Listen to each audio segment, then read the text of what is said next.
एक समय की बात है, किसी गांव में एक साधु रहता था। निरंतर पेड़ के नीचे बैठकर तपस्या किया करते थे। उनका परमात्मा में अटूट विश्वास था। गांव के लोग भी उनका सम्मान करते थे और गांव की हर छोटी बड़ी समस्या को सुलझाने में साधु महात्मा की सलाह लेते थे। एक बार गांव में भयंकर बाढ़ आ गई और चारों तरफ पानी ही पानी दिखाई देने लगा।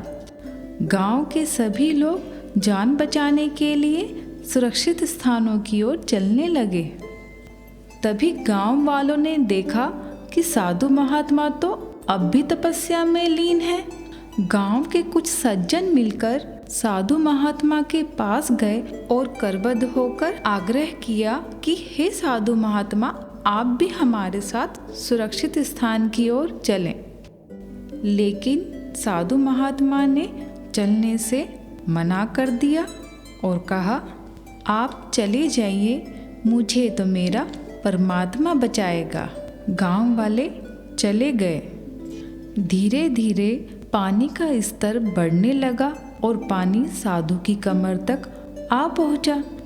तभी वहां से एक नाव गुजरी और मल्लाह ने कहा, हे साधु महात्मा, आप मेरी नाव में सवार हो जाएं, मैं आपको सुरक्षित स्थान पर पहुंचा दूंगा। लेकिन साधु ने कहा, नहीं, मुझे आपकी मदद की आवश्यकता नहीं है, मुझे तो मेरा परमात्मा बचाएगा। नाव साधु महात्मा को लिए बिना ही चली गई। कुछ समय पश्चात बाढ़ और प्रचंड हो गई। तब साधु महात्मा ने पेड़ पर चढ़ना उचित समझा और परमात्मा को याद करने लगे।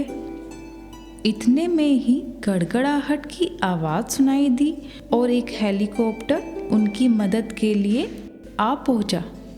बचाव दल ने रस्सी नीचे डाली और कहा, हे साधु महात्मा, आप रस्सी पकड़ लीजिए, हम आपको ऊपर खींच लेंगे।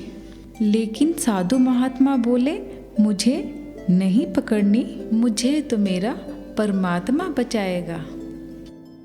बचाव दल भी साधु महात्मा को लिए बिना ही वहां से चला गया।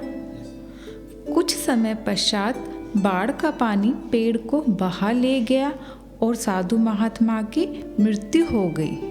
प्राण त्यागते वक्त साधु महात्मा ने परमात्मा से पूछा, हे प्रभु, मैंने आपकी पूरी लगन से तपस्या की, आराधना की, लेकिन जब मैं पानी में डूब रहा था, आप मुझे बचाने नहीं आए। ऐसा क्यों प्रभु? तब प्रभु बोले, हे महात्मा, मैं आया था। एक बार नहीं, 3 बार आया था। पहली बार ग्रामीण के रूप में, दूसरी बार मल्लाह के रूप में और तीसरी बार बचाव दल के रूप में। लेकिन तुम मुझे पहचान ही नहीं पाए। साधु महात्मा को अपनी गलती का एहसास हुआ और सोचने लगा कि मैं भक्ति साधना कर अपने अंदर बैठे परमात्मा को ढूंढने की कोशिश करता रहा और यह भूल गया कि परमात्मा तो सृष्टि के हर जीव में बसता है। इस प्रकार हर छोटे बड़े प्राणी को समान दृष्टि से देखना चाहिए, क्योंकि हर जीव परमात्मा का ही स्वरूप है। नमस्ते।